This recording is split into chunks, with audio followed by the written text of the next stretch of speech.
terbelah. Nah, di dalam ayat itu Allah sebutkan bahwa bulan sudah terbelah. Jadi bukan hanya fenomena mukjizat Nabi sallallahu alaihi wasallam, tapi juga sekaligus menjadi tanda kalau bulan sudah pernah terbelah, maka kiamat tak lama lagi akan datang. Ya. Menunggu orang-orang kafilah yang datang ke Makkah, dan ditanyalah kepada mereka fasaila as-suffar, ya, ditanyalah kepada para musafir, wa qadimu min kulli wajhin faqalu ra'ayna. Jadi semua musafir yang datang dari berbagai penjuru ke Mekah ditanya malam sekian, apakah malam itu, maksudnya malam yang ditentukan pembelahan bulan itu, apakah kalian melihat dari luar kota Mekah bahwa bulan terbelah? Jadi ditanya ala kulli wajhin, semua yang datang ditanya. Ya. Apa jawaban para musafir? Assalamualaikum warahmatullahi wabarakatuh. Banyak sekali pertanyaan jamaah, Ustadz kasih kami channel untuk kajian anak-anak muda. Di antara anak muda berasal dari Aceh, luar biasa, channelnya Maulizul Akbar Nak. Tonton, subscribe, like, share, komen. Assalamualaikum warahmatullahi wabarakatuh.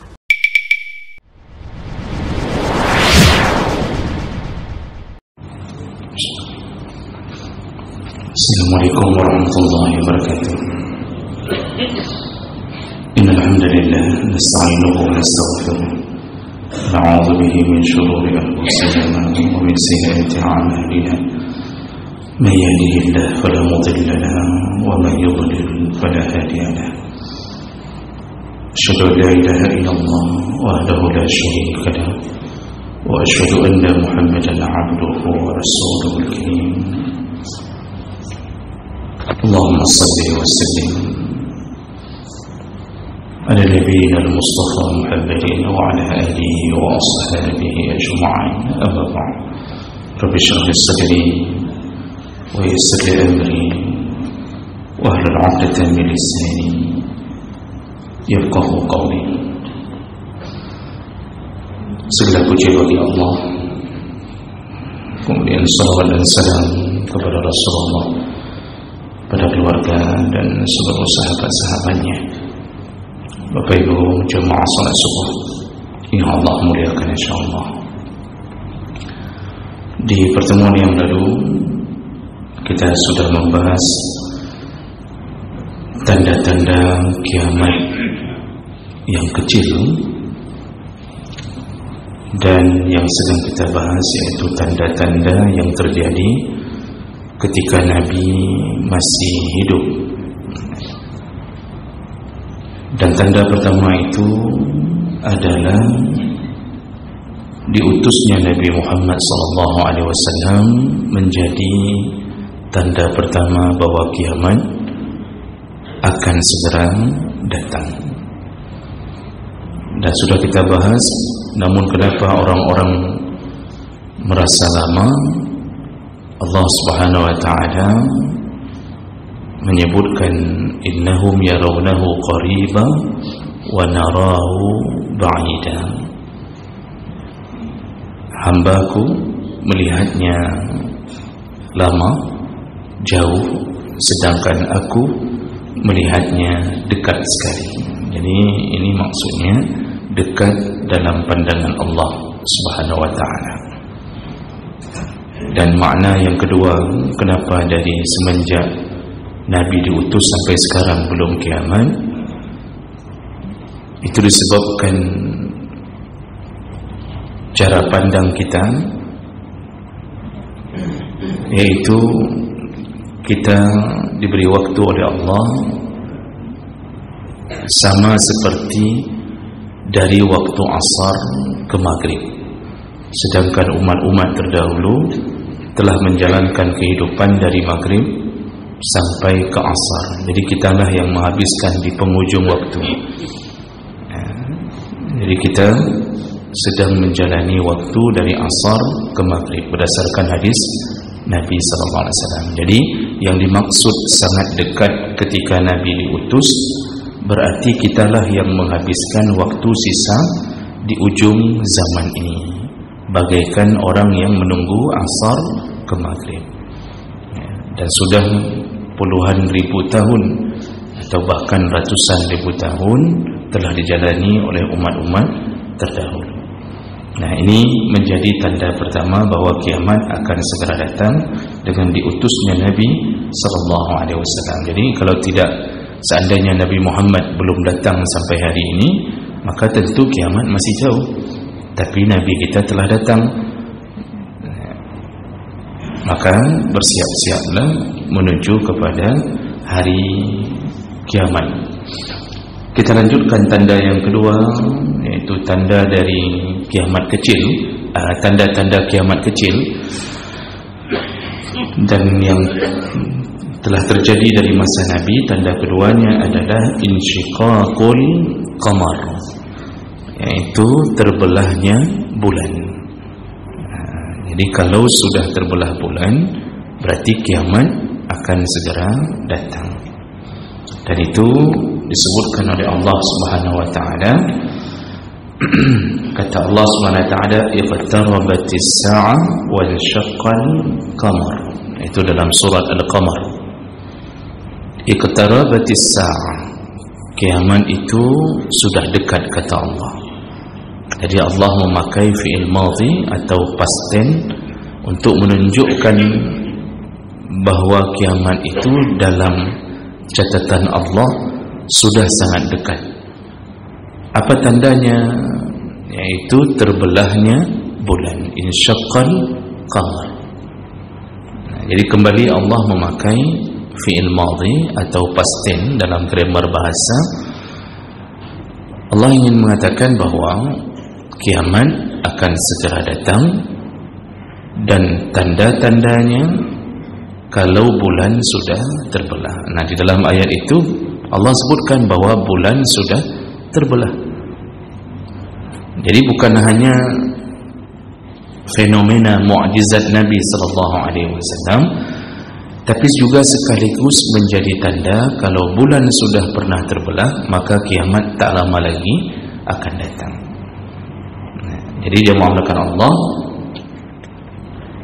peristiwa ini diawali dengan permintaan dari orang-orang kafir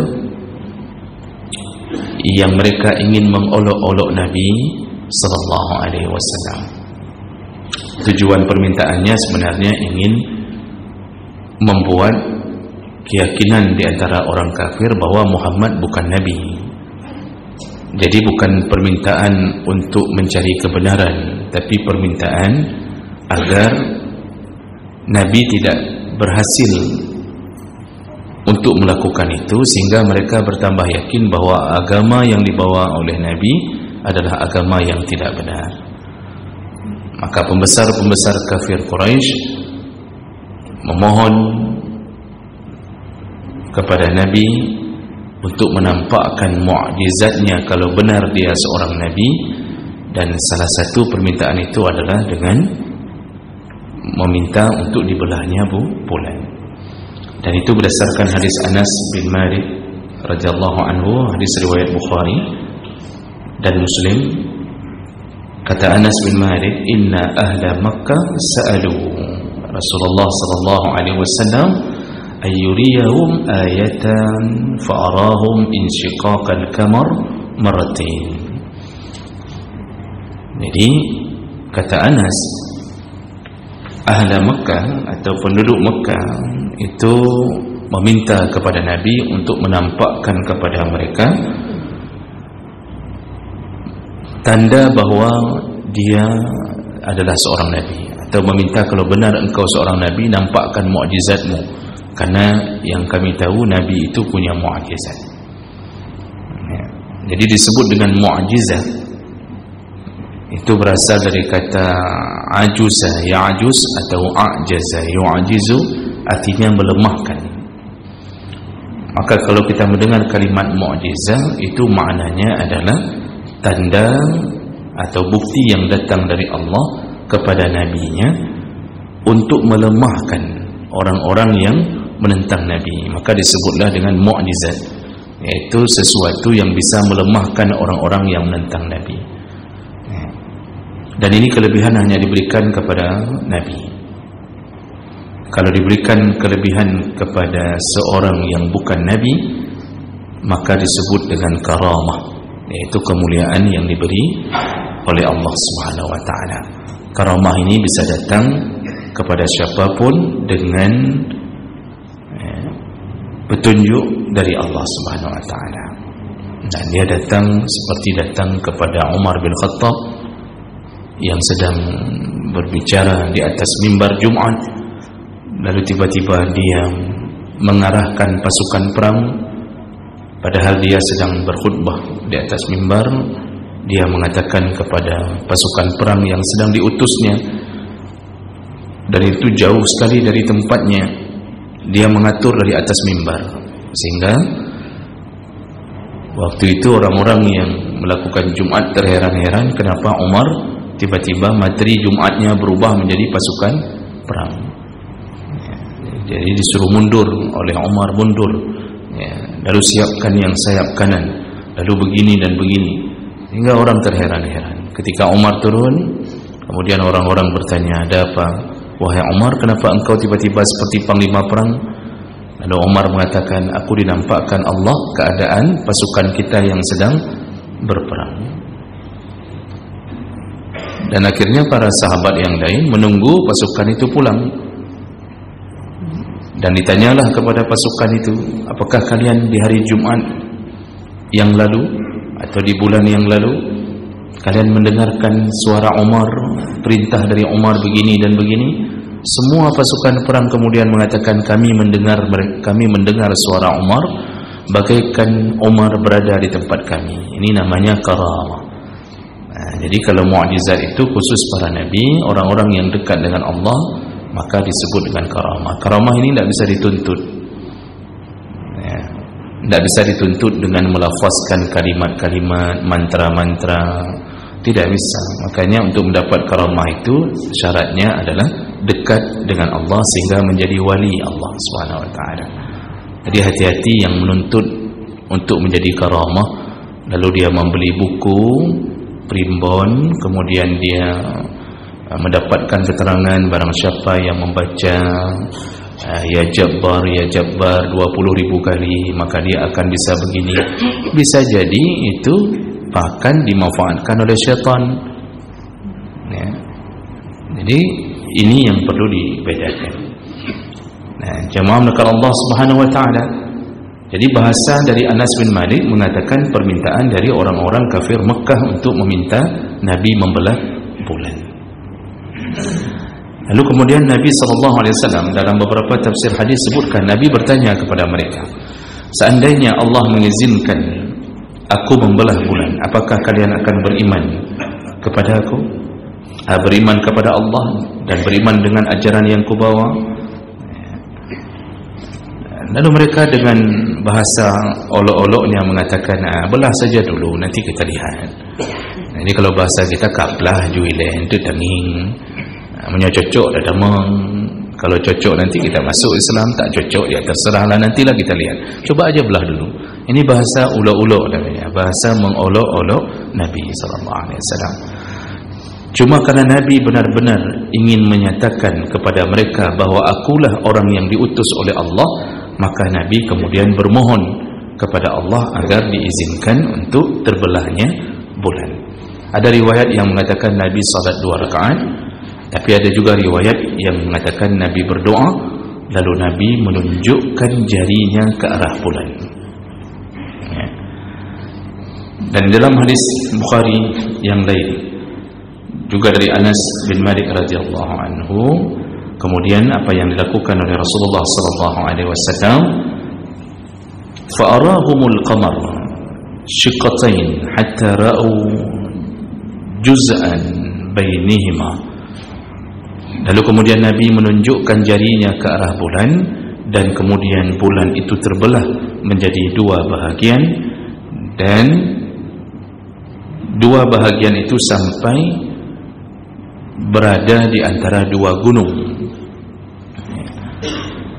Dan ini dijelaskan kembali dalam hadis yang lain dari Abdullah bin Mas'ud, bainama nahnu ma'a Rasulillah sallallahu alaihi wasallam bi Mina iza infalaqa al-qamar fil qatain.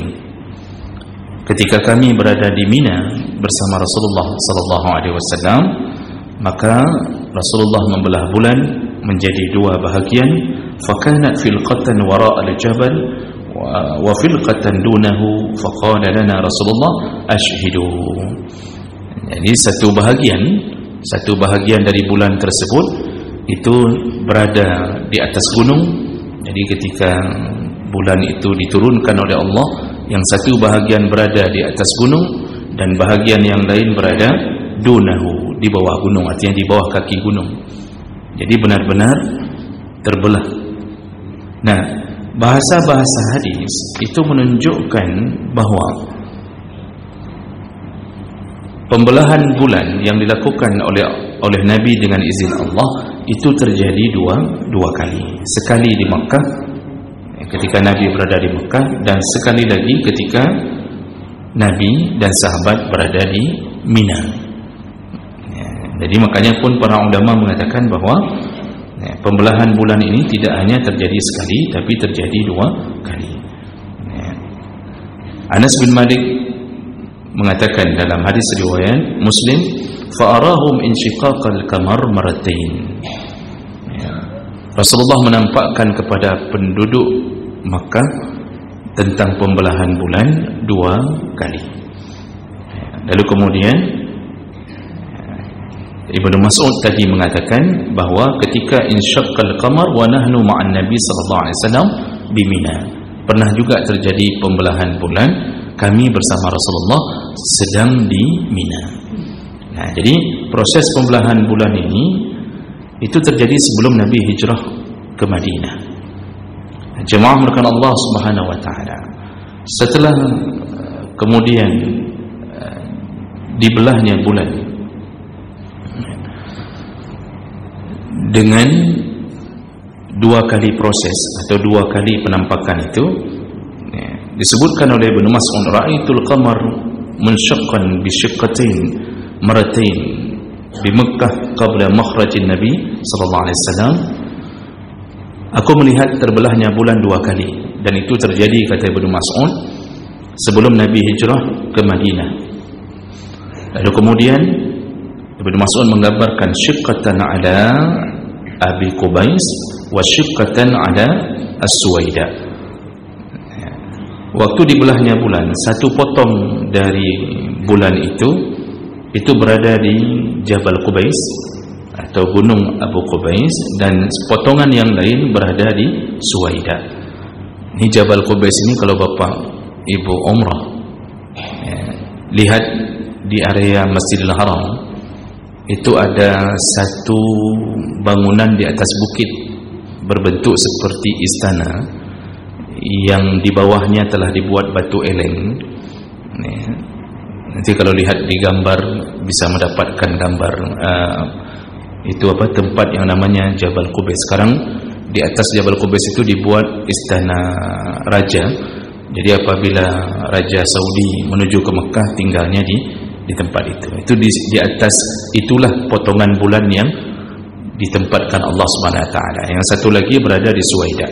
Nah, ini wallahu alam, Suwaidah ini bahagian mana saya pun tak bisa menjelaskan dengan pasti. Lalu setelah terjadi itu dan jelas dilihat oleh orang-orang kafir, faqalu, semua orang-orang kafir mengatakan, sahiral qamar, Muhammad telah menyihir bulan. Nah, begitulah perilaku kedurhakaan orang-orang kafir. Mereka tadi minta agar dinampakkan mukjizat membelah bulan. Setelah Nabi membelah bulan, mereka mengatakan Muhammad telah menyihir kita atau telah menyihir bulan di mata kita. Ya. Makanya setelah perkataan itu Allah menurunkan ayatnya, iqtarabatis sa'ah wa insyaqqal qamar, kiamat sudah dekat, bulan sudah terbelah. Jadi setelah terjadi itu langsung turun surat Al-Qamar, membelah bulan dengan izin Allah, ternyata menjadi tanda-tanda kiamat. Orang-orang kafir belum puas dengan melihat keadaan itu, karena jelas di depan mata mereka tidak ada editing. Jadi kalau kita lihat hari ini proses-proses yang aneh, waktu ketahuan ternyata ujung-ujungnya diedit. Tapi di saat Nabi membelah bulan, itu tidak ada editing langsung di hadapan mereka. Mereka hanya berdalih, ini penyihir, ini disihir, kita telah disihir. Begitu kedurhakaan mereka. Dan mereka ternyata karena penasaran, apakah sebenarnya hati nurani mereka itu mempercayainya. Cuma kedurhakaan mereka kepada Allah membuat mereka ingin menghapuskan memori kebenaran itu. Lalu mereka mengatakan, kalau memang bulan benar terbelah, pasti yang lihat bukan hanya kita, pasti orang-orang musafir yang baru pulang dari tempat yang jauh, atau mungkin mereka berada di luar kota Mekah, pasti mereka juga akan melihatnya. Maka kita tunggu saja kafilah atau rombongan yang pulang dari safarnya ke Mekah. Nanti kita tanya apakah mereka melihat bulan terbelah atau tidak. Nah, maka disebutkan oleh Ibnu Mas'ud radhiyallahu anhu, hadis riwayat Abu Daud dengan derajat yang sahih, setelah orang-orang kafir menyebutkan Nabi Muhammad menyihir bulan, qalu intadiru ma ta'tikum bihi as-safar. Kita tunggu saja, nanti kita tunggu orang-orang yang pulang dari safar. Fa inna Muhammadan la yastati' yusahhira an-nas kullahum. Karena Muhammad tidak mungkin bisa menyihir semua orang. Jadi yang bisa disihir itu cuma kita. Pasti para musafir tidak mungkin disihir, karena musafir berada di luar area Makkah. Maka pasti mereka tidak mungkin disihir oleh Muhammad. Kalau orang musafir itu juga melihat bulan terbelah, maka Muhammad itu telah melakukannya. Tapi kalau musafir itu tidak melihatnya, berarti Muhammad menyihir kita. Begitu kata orang-orang kafir. Lalu akhirnya mereka menunggu orang-orang kafilah yang datang ke Makkah, dan ditanyalah kepada mereka, fasaila as-saffar, ditanyalah kepada para musafir, wa qadimu min kulli wajhin faqalu ra'ayna. Jadi semua musafir yang datang dari berbagai penjuru ke Makkah ditanya malam sekian, apakah malam itu, maksudnya malam yang ditentukan pembelahan bulan itu, apakah kalian melihat dari luar kota Mekah bahwa bulan terbelah? Jadi ditanya ala kulli wajhin, semua yang datang ditanya. Apa jawaban para musafir? Faqalu ra'ayna, betul kami melihatnya juga. Jadi musafir pun melihat bulan sudah terbelah. Apa yang mereka katakan setelah mereka mengetahui para musafir pun melihatnya? Mereka mengatakan bahwa Muhammad telah menyihir kita berulang-ulang. Tadi katanya kalau musafir mengatakan benar, mereka mempercayainya. Tapi setelah dinampakkan, mereka mengatakan Muhammad telah menyihir kita berulang-ulang. Begitulah kekafiran menyebabkan kebutaan mata hati. Nah, jemaah melakukan Allah Subhanahu wa taala. Ini adalah petunjuk bagi kita. Apa yang Allah katakan semuanya menunjukkan kiamat akan segera datang. Di dalam salah satu kitab, ini sebagai informasi terakhir, dalam salah satu kitab yang dikarang oleh Syekh Zaghlul An-Najjar, yaitu tentang Ijaz Al-Quran, yaitu tentang mukjizat Al-Quran, Zaghlul An-Najjar itu mengutip beberapa fenomena dari ahli modern yang menyatakan bahwa mereka sudah melihat keadaan bulan, yaitu daratan yang ada di bulan, dan mereka menemukan tanda-tanda bahwa bulan sudah pernah dibelah, yaitu garis yang panjang, jadi seperti garis yang menyatukan kembali antara daratan di bulan, dan ada batu-batu yang terbelah dengan rapi. Itu pengakuan dari para ahli yang berasal dari NASA yang menyatakan tentang bulan itu seakan-akan sudah pernah terbelah, padahal dalam Al-Quran memang sudah disebutkan tentang proses pembelahan bulan. Maka jemaah melakukan Allah, ini menjadi pelajaran bagi kita. Kiamat itu sudah tak lama lagi, dan kita sudah jelaskan bahawa kita sedang berada di penghujung zaman. Janganlah lalai, pikirkanlah nasib anak-anak kita, keluarga kita. Dan menjadi fenomena hari ini kita tak mampu berdakwah kepada orang lain, kita tak mampu menegur anak tetangga pun. Ketika kita tegur, maka ayahnya datang dan mengatakan, apa urusanmu? Disitulah Allah mengatakan, qu anfusakum wa ahlikum nara, jagalah dirimu dan keluargamu dari api neraka. Karena cuma keluarga yang mampu kita deteksi dan kemudian kita mencegah dengan baik. Orang lain tak mampu kita cegah, kecuali kita hanya menyampaikan kebenaran. Maka berhati-hatilah. Mudah-mudahan Allah selamatkan kita sampai selesai terjadinya kiamat nantinya, dan mudah-mudahan Allah kumpulkan kita kembali di dalam surganya. Amin ya rabbal alamin. Subhanakallahumma bihamdik, asyhadu an la ilaha illa anta, astaghfiruka wa atubu ilaik. Wassalamualaikum warahmatullahi wabarakatuh.